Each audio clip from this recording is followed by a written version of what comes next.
Hello, Joanna. How are you? I am great. What about yourself? I'm doing great myself. It's actually my birthday today, believe it or not. So it's the Wow, happy special birthday. birthday! Happy birthday, Cameron!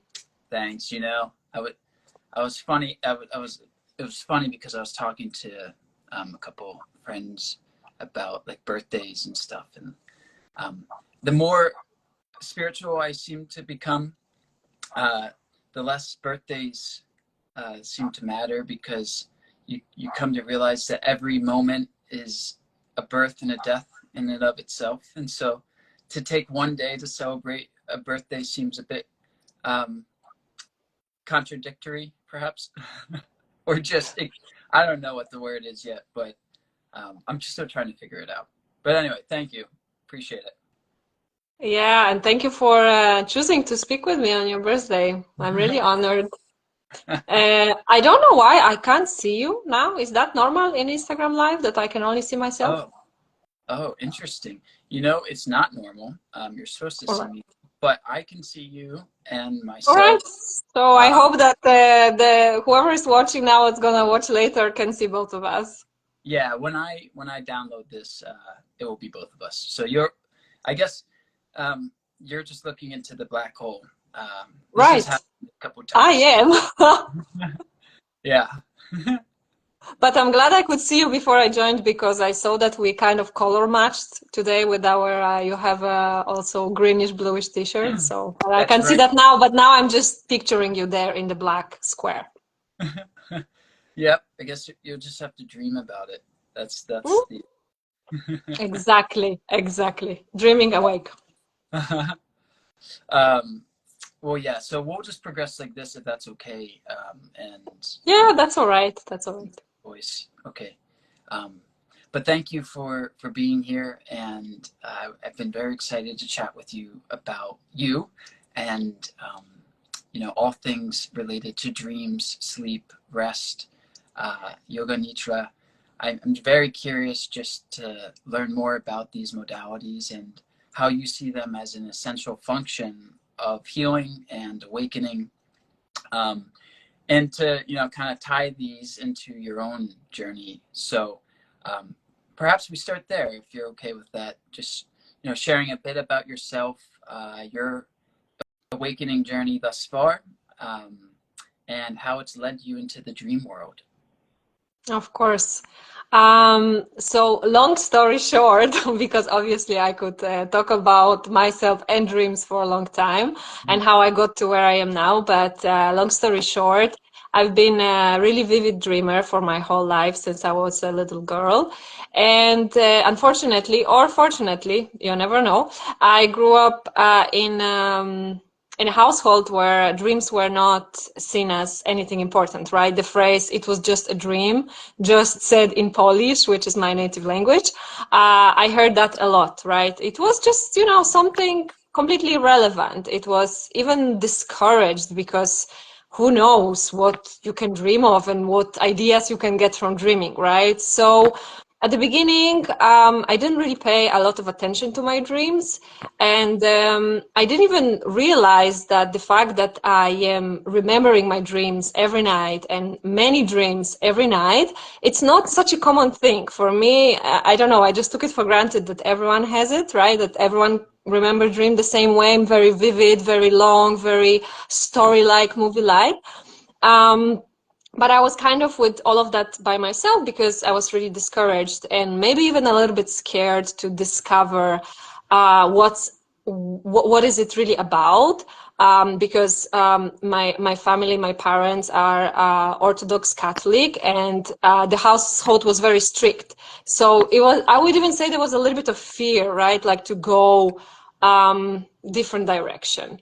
But not only the dreams, but many other aspects of my upbringing and my life, just they didn't feel right. It was something about, the way that the society works, the way that the culture, the way that the religion works, like nothing really makes sense. And the thing with the dreams, and I always felt like, and I was saying this a lot till I understood that it's not this way, but I was always saying like, oh, I must have been born in the wrong place. Like this something is wrong, something is off here. Like I don't like cold. I should be born in the warm country. And so with more open-minded people, and now I don't think this way. I believe that, you know, we are born exactly where we are supposed to be born, but back then this is how I thought.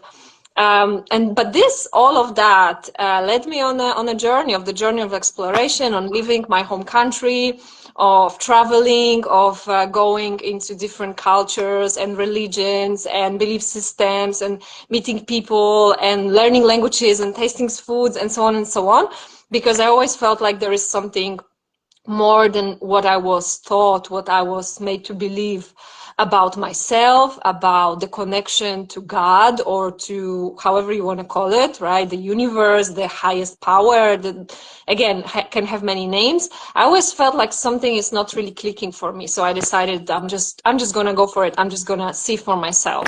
And I'm really glad I did, because I discovered a lot of wonderful things. And one of them was that my connection to dreams was just, once I left this environment, it was growing stronger and stronger, and I had more and more powerful dreams that were really like a compass. They were just showing me things. They were helping me make decisions. They were really like my companion, my best friend, always reflecting my inner state.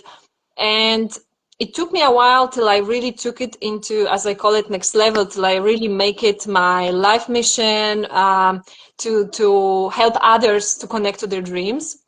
But one night I had a very powerful dream that I would say it's one of my biggest dream till that moment.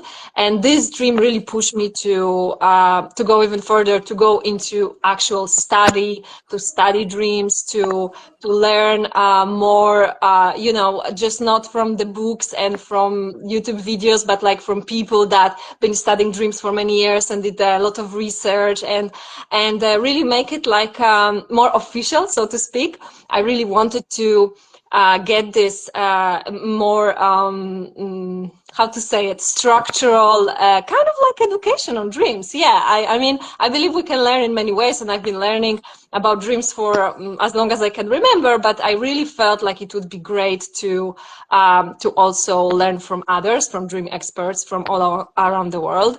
And yeah, and from there it was just, you know, the snowball was just growing bigger and bigger. My interest, my passion, my connection to my dreams, all the beautiful things that I witnessed that happen when I myself connect to my dreams, and when other people connect to their dreams.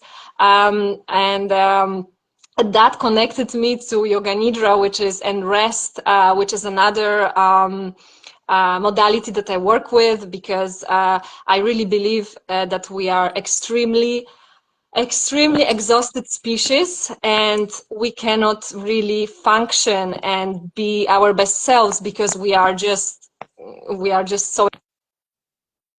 For me, connecting this work of rest, of connecting to yourself with the dreams, it all kind of, all those threads, they came into one thing. So I now advocate for rest, for slowing down, for maybe checking with ourselves if this crazy fast past life that we are living, it's something that we really want, that we really want. Because I also been there myself, and yeah, not fun. And then to go even deeper and to look into our dreams and see that they can be our best companion on our path. And one of the tools, modalities to awakening, to connection, to understanding, again, can be many words, but I believe we all hold the same meaning, right? To this, to reaching this place when we truly feel that we are connecting to ourselves and to something greater beyond us. Yeah, yeah, absolutely. And that's, you know, you're pointing to, you know, what I see as what's the growing value of Awakenpedia from the community angle is, you know, having a plethora of pathways and roads that us pilgrims, as on this pilgrimage, can travel on to head home.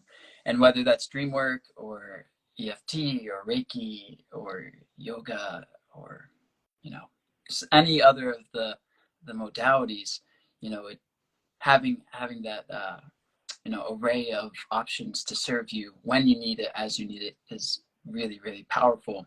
And dream work in particular, I agree with you, is one of the most fundamental and accessible modalities that we all have and share, that is largely untapped, you know, especially in mainstream society.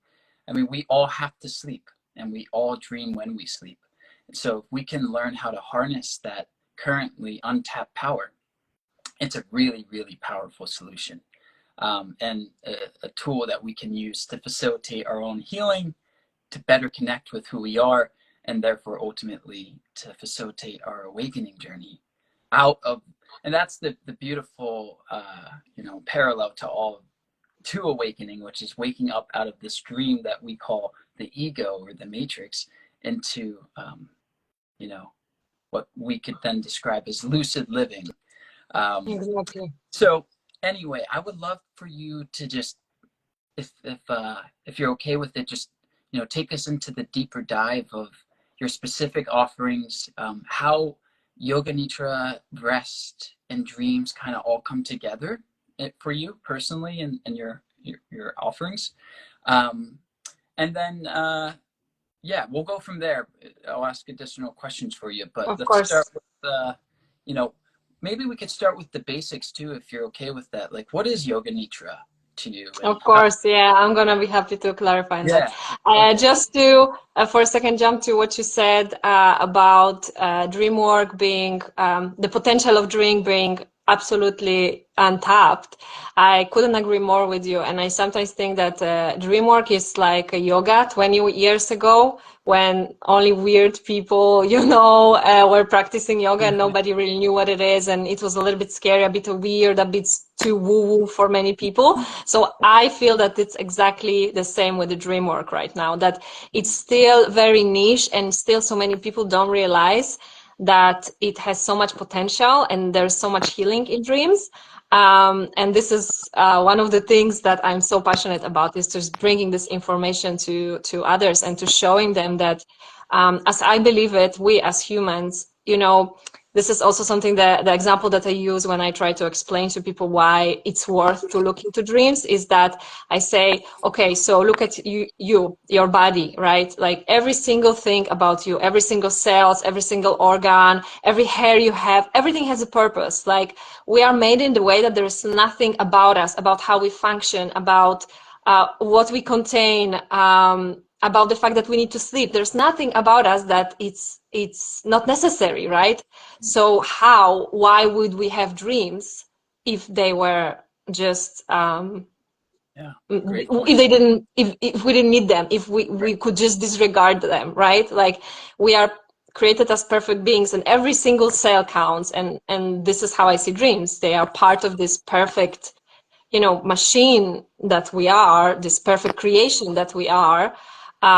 So that's how I always try to picture dreams to others, to just to see them as, you know, as something that it's as valid within us as anything else that we are or we have.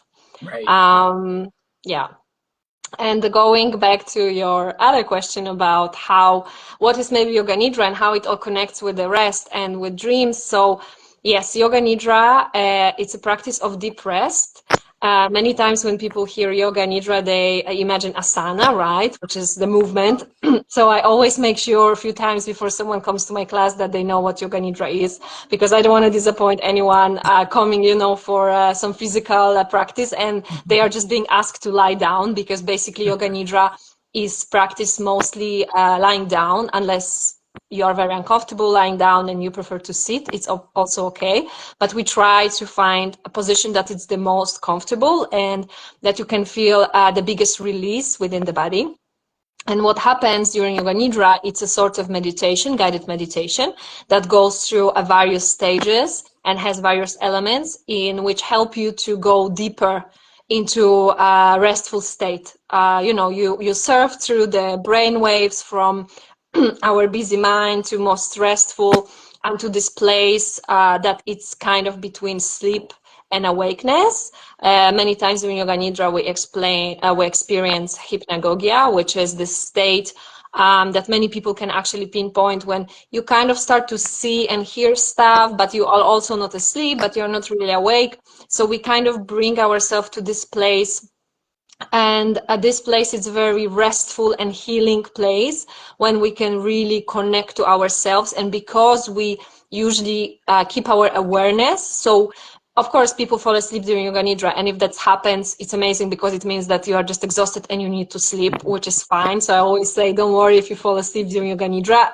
you didn't do it wrong, because people also come from this, they want to perform, and I told them, like, the first rule of this space, of this practice, is that there is nothing to do. You cannot do it wrong. You can just lie down and see what happens. And only by saying this, for many people, this is such a weird idea that someone would say it. Like, it could be a conversation, another conversation in itself. But basically what happens is that when we lie down, when we bring our awareness to our body, to our breathing, we travel with the awareness through different parts of our body, focusing and bringing healing and awareness and so on. And we enter into a really beautiful state, and a lot of things happen there. We process lots of emotion. We can connect to our heart, to our guides. People, receive information, insights. Some people just feel pure bliss, rest, very, very deep rest. So a lot of beautiful things happen just by lying down.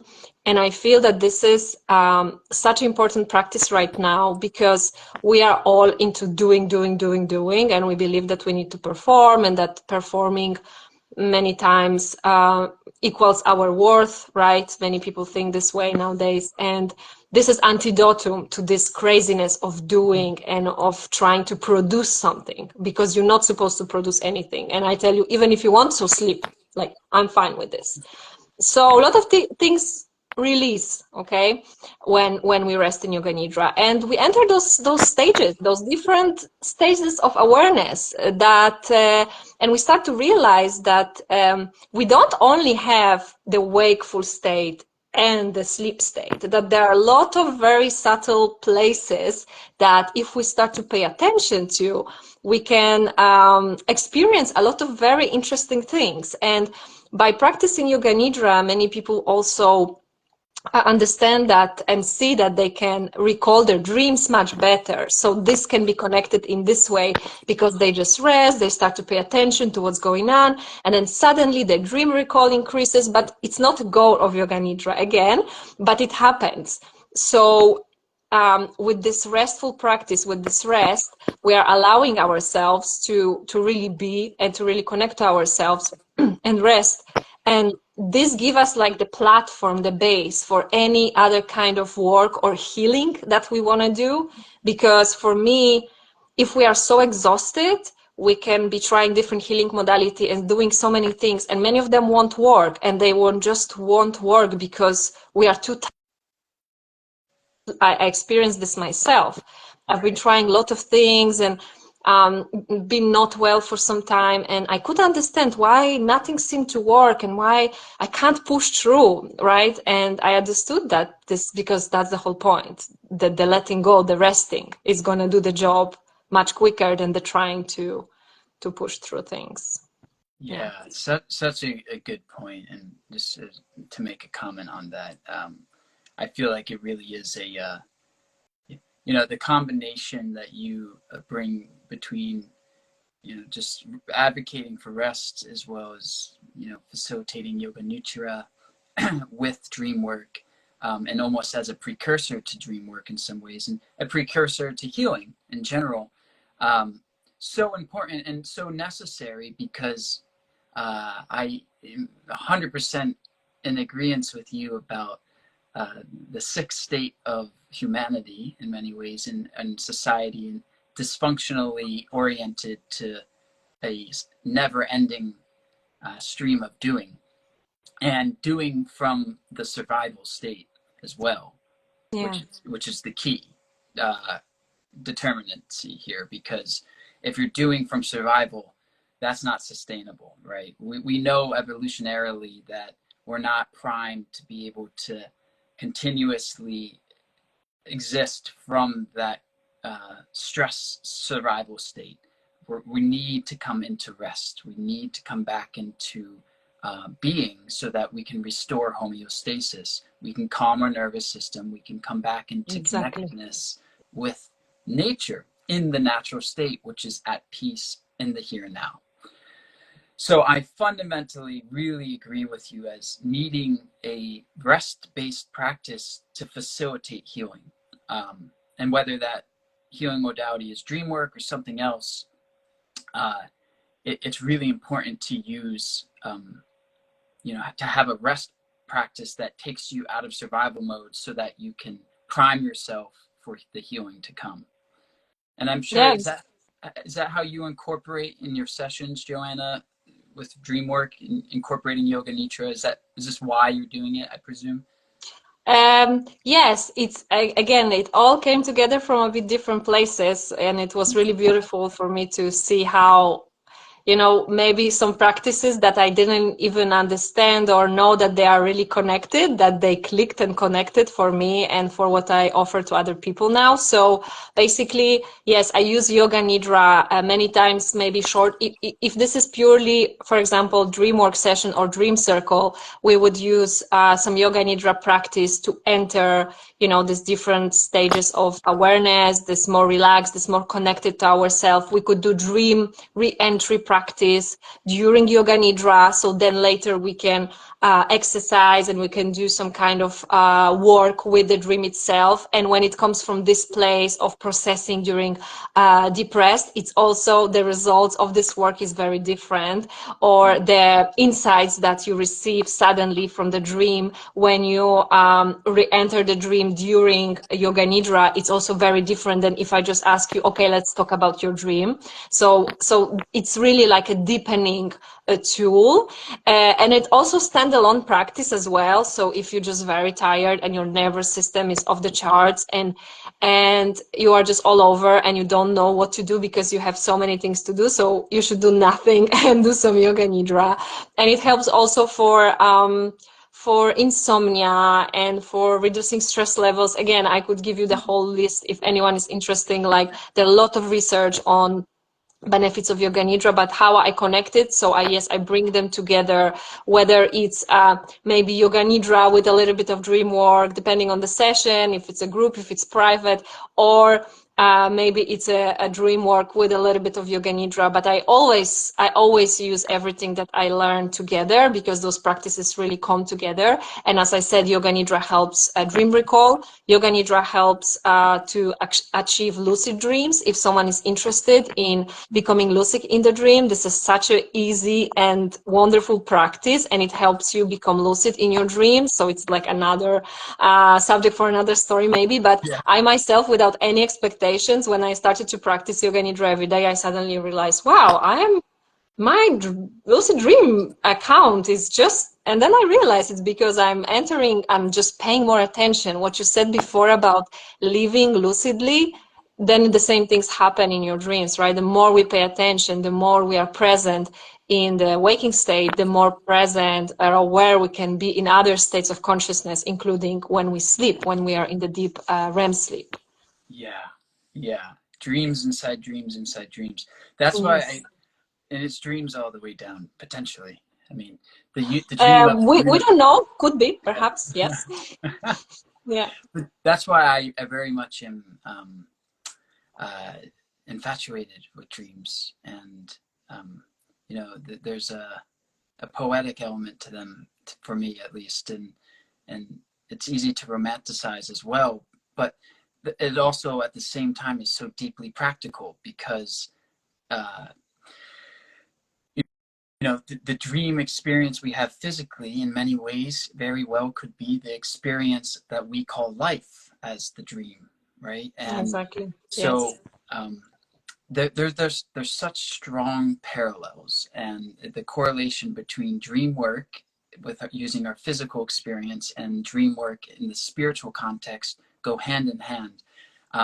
And that's where I really am very, very interested to learn personally, but also I know the community, to dive much deeper into lucid dreaming as well. So maybe what we can do, Joanna, is we'll set up a workshop perhaps of something that we can focus on lucid dreaming. I think that would be really well received. Of course. Because lucid living is a way to describe the awakened state of consciousness in which you are, you've regained agency, you've reclaimed consciousness from the mind, and now you're living from your heart, from the awakened state of being itself. So there's something there, and we'll connect on it afterwards. But in terms of your personal, I just want to clarify for everyone tuning in the community, your specific offerings right now. A generalized rest advocate, which I am very pleased that we have that in the community because we need more of that. But yoga nidra, Dreamwork, one-on-one Yes. So sessions, dream yeah, so circle. one-on-one. Exactly. So I hold dream circles, usually on the full moon, and sometimes I run weekly dream circles depending, building a group. It can be one-time thing, it can be a group depending on what's going on. But I offer dream circles, and I really encourage someone who's maybe interested but not sure, maybe it's not don't want to commit to one-on-one session, to join a dream circle, because the magic that happens when few people gather and share their dreams, it's incredible.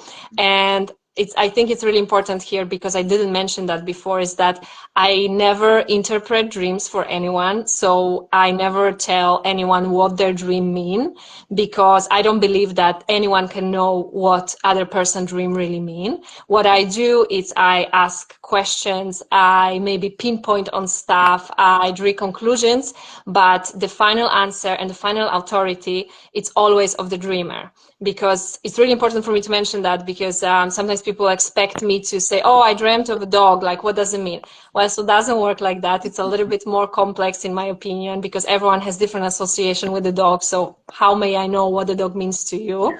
So when we meet in the group, when we do group work, dream circles, we use a projective dream work method, which means that when we speak about dream of someone else, we say, if it were my dream, I would think it could mean for me, and so on. And by that, we not only really embody the dream, but also we don't project on other person our meaning, right? We just give suggestions. And this is something that I love about Dreamwork so much, because there is no authority that's just gonna tell you, it means this, you need to do like that, and so on and so on.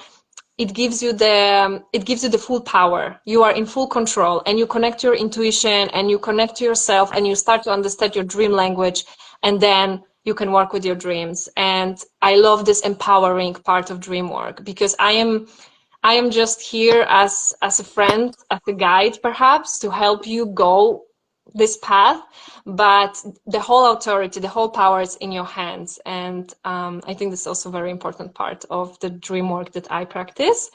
So sorry, I went a bit off topic of my offerings, but I felt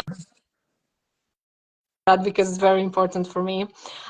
So dream circles, dream groups, individual dream sessions, wherever. Is it something that you have recurring dream, or you have big dream that I feel like, wow, this dream, it really means something, but I don't know what. Work with nightmares. If you suffer from nightmares, I would be honored to be of assistance.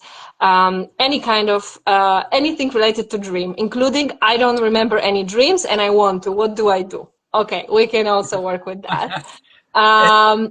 Yeah. No, well, thank you for bringing that up. Because I was just gonna say, I think, for many people, especially in the world today, where the level of consciousness stands, not many people are familiar enough with these processes to see the value that dream work can provide, most simply because they can't even remember their dreams, right? 99% of people I've ever talked to about dreams don't have the ability to recall them in a way where they can squeeze out value for the context of awakening and Yes. healing. So can you give some guidance or advice on that specific topic? Maybe, drop a line or two of Of insight here, course. the community, as a couple tips that they can do just to start, the snowball, if you will, in Yes. terms of dream recall. So only the fact that maybe you are listening to this conversation, and you even having a thought, I would like to remember my dreams, you are already making first step without actually doing anything. There is something about dreams that once you put the seed and you send this intention, even think to yourself, like really first step is to say, yeah, I would like to remember my dreams. Maybe there's something interesting there. That's already the first step, because we Intention. give a message to our subconscious mind. He or she is interested. Okay, so let's see. So that's many times, even having like listening to this to this conversation may spark dream recalling in people. Like, I Yeah. witnessed this. It sounds too good to be true, but it happens, I promise. The other thing is just to try to intentionally remember the dream. So before you go to sleep, you say, tonight I'm going to remember my dream. You put a piece of paper or notebook and a pen, because again, it's showing that you are serious about it. You're showing to your unconscious mind, like, I really want to remember dreams, so let's do that. And then you write down whatever you remember. Even if you don't remember anything, you just make, 5th of December, I don't remember my dream. I really hope I will remember my dream tomorrow. That's it. Because you're starting to build some kind of a habit and relationship with your dreams. And even if you start to remember tiny things, maybe a snippet, maybe a person, maybe a color, a feeling, it's so important. Even if you don't remember the dream, but you wake up and you feel something, that's already you remember something. It's not the visual that we sometimes refer to when we want to remember the dream, but remember a feeling. It's very important indicator of what's going on already within you. So those are like very simple steps anyone can do, and it does the trick. If it doesn't work in the first week, just please message me and we're gonna take it from there. But the success rate is so high. I'm still, after all this time, I'm still surprised every time it happens, but it happens. Like, it's just, yeah. Yeah, yeah, that's wonderful to hear. And intuitively, those suggestions make a lot of sense to me. And I've actually personally had success with those in the past when I've been actively engaged with my dream work, in terms of, being able to harness the power of dreams with intention. Yeah. But I've also noticed, when you, like any muscle thing, when you stop exercising it or stop giving it attention, you stop giving it life, and you lose perhaps that more honed ability. One other quick question for you, just since we're on the topic of tips in this Yes. context. Do you have any guidance you could share about sleep hygiene, in terms of getting ready to dream, and how you can optimize your sleep schedule to actually encourage, and dream recall, but Yeah, healthy of dreams course. that you can work with? Of course. So, well, first of all, obviously, if we don't sleep properly, the chances that we're going to remember our dreams are very slim. Now, we have a lot of research that shows that we are, as people, very different when it comes to sleep, but we all sleep in the same 90-minute cycles. And what it means is that every 90 minutes we go through certain stages, and every 90 minutes these stages repeat. So in order for us to even be able to dream, right, and also to feel rested, because it's really connected one to another, because when we go into the REM sleep, and after the deep sleep, we go into the dream state, the last few hours of our sleep are very important, and are very important for our memory and cognitive processing and so on. So if we don't do enough of this 90 minutes cycles, we're not really gonna get, first of all, we're not gonna get the deep rest that we need, and we're also not gonna get to this part when when the dream state is the longest, because there is the dream state in every cycle, but the longest one, the one that we usually remember dreams, that we have the more movie-like dreams, it's in the after like around 5 cycles. Okay, so we need to sleep for 4 or 5 cycles. So we need to sleep at least, I would say, 7 hours. It's optimal. Of course, there are going to be exceptions, but again, this is, I also believe, important for almost every person to not to sleep less than 6 hours.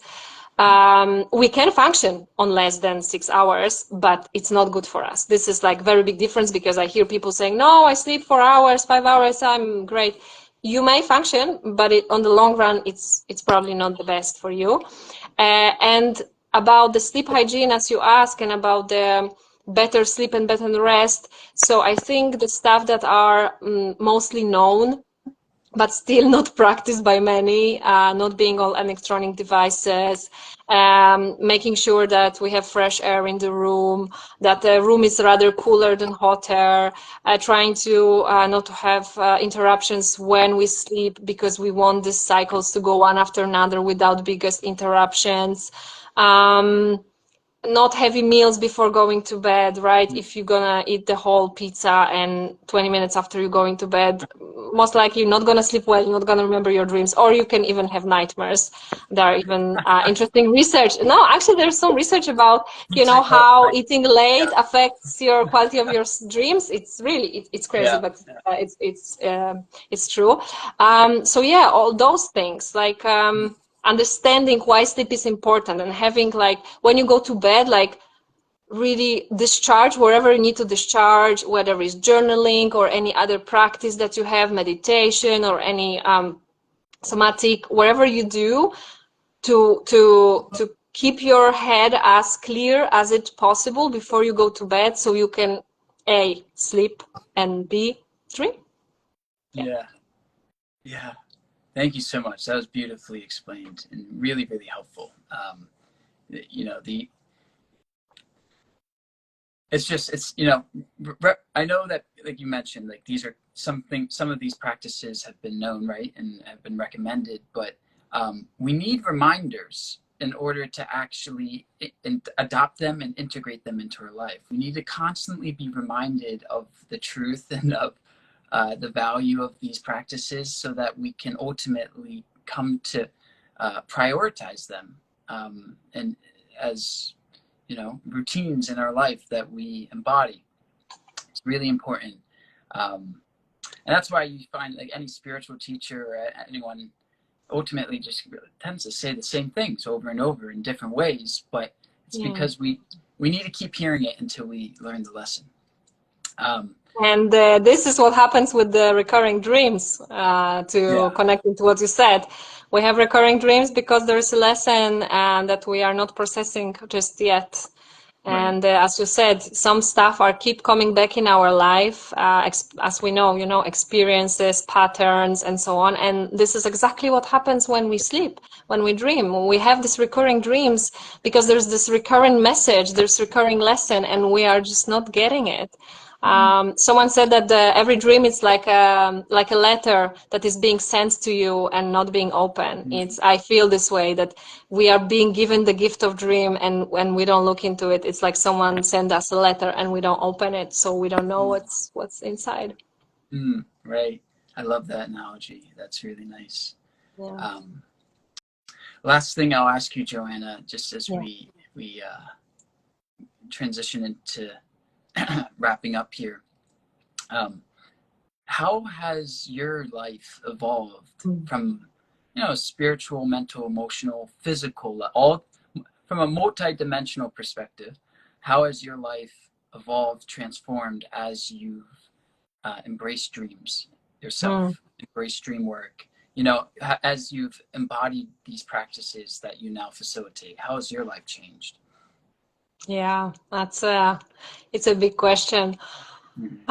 It changed in so many ways, and it keeps, you know, it's like ongoing thing. I believe till the day I die, this is just going to be ongoing proof of how powerful dreams are. But dreams, they help me make some big life decisions, such as, for example, quitting my corporate job and taking different path in life when I felt very scared about it.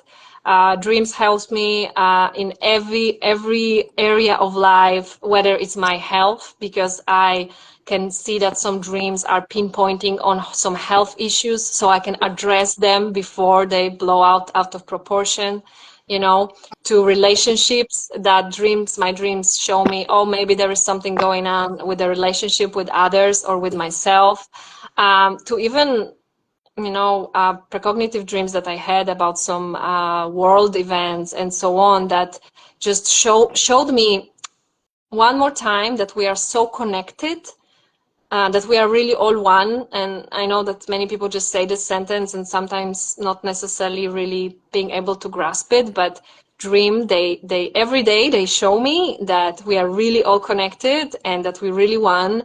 And this is something that obviously helps me go through life to the way that I chose to do.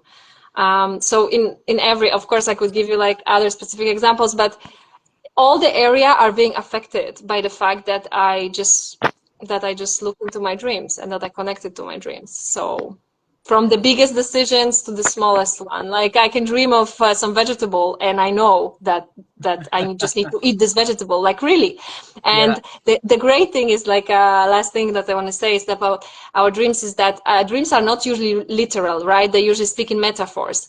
But when you understand your own dream language and when you understand your dreams, you know which dream was literal. Like if I dream of carrots, I will know if it's a metaphorical carrot or actually I should eat more carrot because the vitamin A or whatever it has, right? So this is so beautiful because it becomes like your guide for life, and it comes to you every night. I mean, who wouldn't like to use it? I'm still mind blown when people are, you know, as you see my passion when I talk about it, because it's like you are given this, so just like use it and make a beautiful life, make beautiful decisions, like reach your authentic self, like really get to know yourself, see your shadows, see your golden shadows, like everything you can do through, like you can see all those things through dreams. So Yeah.